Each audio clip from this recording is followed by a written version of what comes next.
कहानी की शुरुआत में एक औरत को नदी से बाहर निकलते हुए दिखाया जाता है। बाहर निकलते ही वह जंगल और किनारों की तरफ सावधानी से देखती है। तभी उसे पता चलता है कि उसके हथियार की गोलियां खत्म हो चुकी हैं। इसके बाद वह डरती हुई जंगल के अंदर चली जाती है। खैर, इसी जंगल के दूसरे हिस्से में हम एक शिकारी मांस और एक गाइड मार्स को किसी चीज की तलाश करते हुए देखते हैं। वह दोनों रास्ते में मिले पैरों के निशान को फॉलो करते हैं। मार्सिया पहले एक धावक थी, लेकिन पैर की समस्या के कारण उसने एथलेटिक्स छोड़ दिया था। वे एक हिरण का शिकार कर रहे होते हैं और कुछ देर बाद शिकारी गोली चलाता है, लेकिन निशाना चूक जाता है। किसी कारण से मांस गिर जाता है। जब वह अपने साथी को उठाती है तो उसे एक सील किया हुआ पत्र मिलता है। मांस जल्दी से वह पत्र वापस ले लेता है और कहता है कि यह उनकी जान से भी ज्यादा कीमती है और वह खुद को एक बिजनेसमैन बताता है। वे खोज जारी रखते हैं और रास्ते में उन्हें खून के निशान मिलते हैं जो शायद उसी जानवर के हैं जिसका वे शिकार कर रहे हैं। वह आदमी कहता है कि हम जिस जानवर का शिकार कर रहे हैं वह केवल कुत्ते के भोजन के रूप में काम आएगा। इसके बाद वह मार्सिया को हथियार देकर वापस उसी रास्ते पर लौट जाता है, जबकि मार्सिया आगे खोज जारी रखती है। मार्सिया को आगे जाने पर एक घायल जानवर मिलता है, लेकिन वह उसे मारने में हिचकिचाती है। तभी लियो नाम का एक और शिकारी आता है और उस जानवर की पीड़ा को खत्म कर देता है। वह कहता है कि शिकार खत्म हो गया है और उसे अपने साथ लौटने के लिए कहता है। जब वे शिकारी कैंप और लॉज पहुंचते हैं तो मार्सिया को पता चलता है कि मांस बीमार हो गया है और उसे बचाने के लिए ले जाया गया है। कुछ वक्त बाद पता चलता है कि चीफ मोक्स मार्सिया द्वारा उसके क्लाइंट को अकेला छोड़ने से नाराज है। मार्सिया को इसका पछतावा होता है, लेकिन वह कहती है कि उसे इस काम से मिलने वाले पैसे की बहुत जरूरत है। लेकिन मोक्स कहता है कि आज उसका आखिरी दिन है, अब वह हंटर्स की गाइड नहीं रहेगी। इसके बाद मार्सिया को अस्पताल से फोन आता है और बताया जाता है कि उसकी अपॉइंटमेंट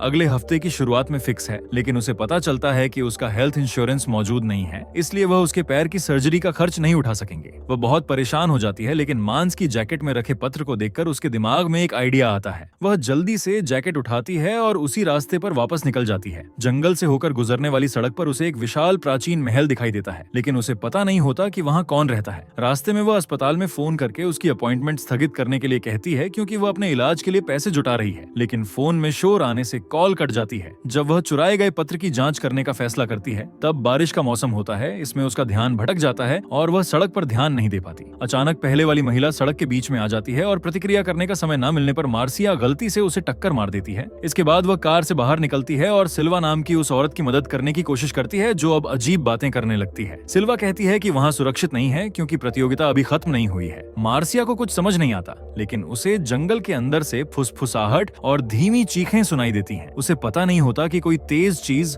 उस औरत का पीछा कर रही है। मार्सिया मांस की जैकेट उस औरत को देती है और जैसे ही दोनों कार में बैठती हैं, एक इंसान जैसी डरावनी चीज कार के पास आ जाती है। मार्सिया जल्दी से कार स्टार्ट करती है और रफ्तार बढ़ा देती है, लेकिन वह जीव बहुत तेज होता है और कार पर कूद जाता है, जिससे घायल सिल्वा डर के मारे चिल्लाने लगती है। मार्सिया जोर से ब्रेक मारती है और उस खतरनाक जीव को कार से गिरा देती है। तेज तूफान के कारण एक पेड़ नीचे गिर जाता है और मार्सिया को कार पीछे करनी पड़ती है, जिससे कार फिसलकर कीचड़ में फंस जाती है। कुछ पल के लिए सब शांत लगता है, लेकिन वह जीव आकर कार का शीशा तोड़ता है और सिल्वा को कोट सहित जंगल में घसीट ले जाता है। मार्सिया अभी भी सदमे में होती है और समझ नहीं पाती कि क्या हुआ। अचानक एक और जीव उसके पास आ जाता है और उस पर हमला करने की कोशिश करता है। घबराकर वह कार से बाहर निकलती है और सड़क पर दौड़ने लगती है। तभी एक ट्रेन गुजरने लगती है और रास्ता बंद होने के कारण मार्सिया को जंगल में जाना पड़ता है। उसे इस बात का डर था कि कोई उसका पीछा कर रहा है और उसे इस बात का अंदाजा नहीं था कि वह किस तरह का जीव है। वह ट्रेन की पटरियों की ओर भागी और ट्रेन के जाने से पहले उसे पार करने की कोशिश करती है। किस्मत से वह समय पर पार कर लेती है और वह जीव ट्रेन से कुचल जाता है। मार्सिया अभी भी भागती रहती है क्योंकि उसे अन्य जीवों की चीखें सुनाई देती हैं। वह जल्दी से एक ढलान पर चढ़ जाती है और नीचे काले लबादों में कई जीव देखती है, लेकिन वे उसका पीछा नहीं करते। खुशकिस्मती से उसे पास में एक गांव दिखता है और वह उसकी तरफ बढ़ती है। बाद में पता चलता है कि उसने पुलिस अफसर एस्थर को पिछले हमले की जांच करने के लिए बुलाया था और दावा किया था कि किसी चीज या किसी व्यक्ति ने उस महिला को जंगल में घसीट लिया था। हालांकि एस्थर ज्यादा ध्यान नहीं देती और कहती है कि मार्सिया को पास के कस्बे बोनाहो में रात बितानी होगी क्योंकि सड़क साफ करने वाले हफ्ते की शुरुआत में आएंगे। उसकी कार की जांच करते समय पुलिस अफसर को सिरिंज मिलती है, जिससे उसे लगता है कि मार्सिया नशे की दवाइयां ले रही थी। हालांकि उसे वास्तव में पता नहीं था कि क्या हुआ था। मार्सिया जोर देकर कहती है कि ऑफिसर एस्थर उस इलाके की जांच करें, लेकिन एस्थर बताती है कि वह निजी संपत्ति है और एक काउंटेस की है। खैर, इसके बाद एस्थर मार्सिया को कस्बे तक छोड़ती है। कुछ वक्त बाद मार्सिया अपनी कार को मरम्मत के लिए ले जाती है। मैकेनिक लोरा का कहना है कि कार का एक्सेल टूट गया है और इसे ठीक करना मुश्किल तथा महंगा होगा। लोरा उसे कार खरीदने का प्रस्ताव देती है, लेकिन एस्थर कहती है कि वह ट्रेन से घर लौट सकती है। इसके बाद मार्सिया को स्टेशन ले जाया जाता है, जहां वह ट्रेन का इंतजार करती है। उसने अभी भी मार्टिस द्वारा दी गई बंदूक को अपने पास रखा है ताकि जरूरत पड़ने पर वह इस अनजान जगह पर उसका इस्तेमाल कर सके। भगवान की दया से ट्रेन जल्दी आ जाती है और वह तेजी से चढ़ने लगती है, लेकिन उसकी किस्मत ही खराब होती है क्योंकि ट्रेन में चढ़ने से पहले ही उसे मार्टिस का कॉल आता है और वह उससे वह चीज मांगता है जो उसने चुराई थी। वह उसे कहता है कि ईमानदारी से वह चीज लौटा दे, क्योंकि उसके पास अपनी चीज पाने के कई तरीके हैं। हमें पता चलता है कि उसने मार्सिया के बारे में जानकारी पाने के लिए मोक्स को घायल कर दिया है। इसी समय ट्रेन से दो औरतें उतरती हैं और बाहर खड़ी कार की ओर जाती हैं। कार में बैठते ही वे वहां से चली जाती हैं। धमकियों के कारण से मार्सिया ट्रेन में नहीं चढ़ती और कस्बे में ही रुकने का फैसला करती है। वह सिल्वा को ढूंढने का निश्चय करती है, जिसके पास वह कोट और पत्र था। वह एक साइकिल और इलाके के नक्शे के माध्यम से दुर्घटना वाली जगह की ओर निकल जाती है। इसके बाद वह जंगल के अंदर प्रवेश करती है। वह निशानों का पीछा करती है और काउंट्स की संपत्ति की एक दीवार तक पहुंचती है। वहां उसे खून के धब्बे लगे हुए दिखते हैं। बिना किसी डर के वह दीवार चढ़ने का फैसला करती है। दीवार पार करते ही वह पौधों के भूल भुलैया जैसे हिस्से में पहुंचती है और एक हवेली के अंदर चली जाती है। अंदर रास्ता ढूंढते हुए वह अस्तबल तक जाती है और वहां एक बूढ़े आदमी को घोड़े की काठी साफ करते देखती है, जो गंदी है और उसे खून टपक रहा है। वह बूढ़ा आदमी मार्सिया को नहीं देखता और एक दरवाजे से तहखाने में चला जाता है, जबकि मार्सिया उसका पीछा करती है और उस पर नजर रखती है। जब आदमी आगे चला जाता है तो मार्सिया उसी जगह जाती है और एक वाइन सेलर देखती है। इसके बाद वह एक कमरे में सिल्वा का घायल शरीर देखती है, जो हुक और जंजीरों से लटका हुआ होता है। ये दृश्य देखकर वह डर जाती है, लेकिन फिर भी वह सिल्वा के पास जाती है और उसकी पीठ पर बना टैटू देखकर उसे याद कर लेती है। हमें पता चलता है कि सिल्वा अभी जिंदा है, इसलिए वह सिल्वा को बंधनों से मुक्त करती है। अचानक सिल्वा नीचे गिरती है और मार्सिया उसके पास कोट और पत्र देखती है। वह उसे उठाती उससे पहले ही वहां काले लबादे और हुड वाला एक जीव आ जाता है। वह दोनों पर हमला करता है, जिससे सिल्वा वहीं मर जाती है और मार्सिया का हाथ घायल हो जाता है, जिससे उसका फोन भी टूट जाता है। मार्सिया जल्दी से हथियार उठाती है और उस जीप पर गोली चलाकर वहां से भाग जाती है। वह एक भूमिगत कमरे से होकर बाहर निकलने का रास्ता ढूंढ लेती है। अब तक सुबह हो जाती है और वह नदी के पास किसी जगह से बाहर निकलती है। वह एक मछुआरे को देखती है और हाथ हिलाती है, लेकिन वह ध्यान नहीं देता। जब वह पीछे देखती है तो वही काला जीव उसकी तरफ दौड़ रहा होता है। वह उससे रुकने की गुहार लगाती है, लेकिन जब वह नहीं रुकता तो वह गोली चला देती है। मार्सिया पास जाकर उसके हुड को हटाती है तो उसमें एक सुंदर औरत दिखती है, लेकिन वही औरत एक भयानक वैम्पायर बन जाती है और मार्सिया की गर्दन पकड़ लेती है। मौत से बचने के लिए मार्सिया उसे गोली मारती है और खुद जमीन पर गिर जाती है। वह वैम्पायर की तलवार उठाकर उसके सीने में घोंप देती है और वहां से भाग जाती है। शुरुआत जैसा दृश्य फिर से दोहराता है। मार्सिया नदी में तैरते हुए मछुआरे की ओर जाती है, जबकि वह जीव अब भी जिंदा होता है। वह वैम्पायर नदी के तल से उसका पीछा करता है, लेकिन उससे पहले कि वह उसे पकड़े मार्सिया मछुआरे की नाव में चढ़ जाती है। घबराहट में वह इंजन चालू कर देती है और मछुआरे की फिशिंग ट्रैप वाली बात नहीं सुनती। नतीजतन कुछ ही देर में नाव के प्रोपेलर जाल में फंस जाते हैं। उस जीव के डर से वह पानी में कूदती है ताकि प्रोपेलर छुड़ा सके, लेकिन उसी समय उसका सामना एक मरी हुई औरत की लाश से होता है। मछुआरा फिर से इंजन चालू करता है और अचानक वैम्पायर मार्स के पास आ जाता है। वह गोली चलाती है और नाव से लगे जाल को पकड़ लेती है, जिससे वह घसीटती चली जाती है। जल्द ही इंजन फिर से खराब होने लगता है। जोश उस औरत को पानी से बाहर खींच लेता है। वह उसका धन्यवाद करती है और काउंटेस के किले की ओर जाती है, जहां उसकी मुलाकात किले की प्रशासक मिसेस वनी से होती है, जो ऑफिसर एस्थर से बात कर रही होती है। मार्सिया कहती है कि उसने उस औरत को ढूंढ लिया है और पिछली रात के बारे में और भी बहुत कुछ बताना है, लेकिन वनी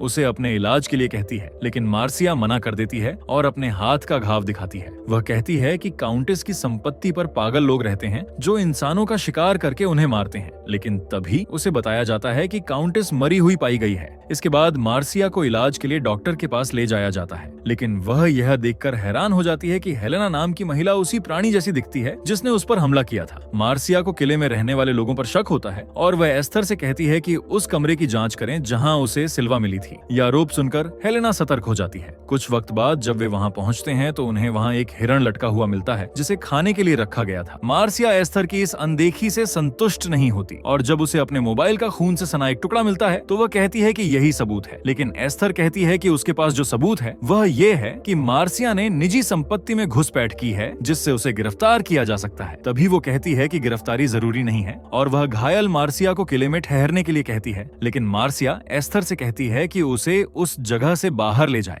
कार में बैठकर मार्सिया अपनी दवाइयां लेती है और एस्थर को लगता है कि शायद इन्होंने ही दवाओं के कारण मार्सिया को भ्रम हो रहा है। रास्ते में पुलिस अफसर शॉर्टकट लेती है, जिससे मार्सिया को हैरानी होती है। रास्ते में उनकी मुलाकात जोश से होती है और वे कार रोकती हैं हैं ताकि वह झील की घटना की पुष्टि कर सके। लेकिन जोश कहता है कि उसने केवल उस महिला को पानी से बाहर निकाला था और बदले में उसकी नाव को नुकसान पहुंचाया गया। एस्थर मार्सिया से साथ चलने को कहती है, लेकिन यह देखकर कि जोश सच नहीं बता रहा, मार्सिया वहीं रुकने का फैसला करती है। जोश उसे शहर ले जाने के लिए तैयार हो जाता है और एस्थर इसकी अनुमति दे देती है। जोश मार्सिया को अपने केबिन ले जाता है जो उसे उसके दिवंगत चाचा से मिला था। वह उसे सलाह देता है कि अजनबियों से जितना कम बात करें उतना बेहतर है। जोश बताता है कि शिकार संघ के कुछ लोगों का मानना है कि काउंटेस की संपत्ति पर अजीब घटनाएं होती हैं। जोश चेतावनी देता है कि इस इलाके में बहुत शिकार होता है। मार्सिया पूछती है कि वे कुछ करते क्यों नहीं। जोश कहता है कि वे काउंटेस के लोगों से उलझ नहीं सकते और वह जल्द ही उसे ट्रेन पकड़वा देगा। लेकिन मार्सिया इंटरनेट इस्तेमाल करने की अनुमति मांगती है और जोश उसे एक ऐसी जगह ले जाता है जहां कभी कभी सफाई होती है। कुछ मिनट बाद टैटू और काउंटेस के परिवार से जुड़ी जानकारी खोजते हुए उसे सिल्वा और ट्रेन से उतरने वाली महिलाओं की पुरानी तस्वीर मिलती है। उसे पता चलता है कि वे महिलाएं खिलाड़ी थीं, लेकिन उन्हें लापता माना गया था। अचानक गलियारे में कोई गुजरता है जिससे उसका ध्यान भटक जाता है। जिज्ञासा में वह उस दिशा में जाती है और जोश को ढूंढते ढूंढते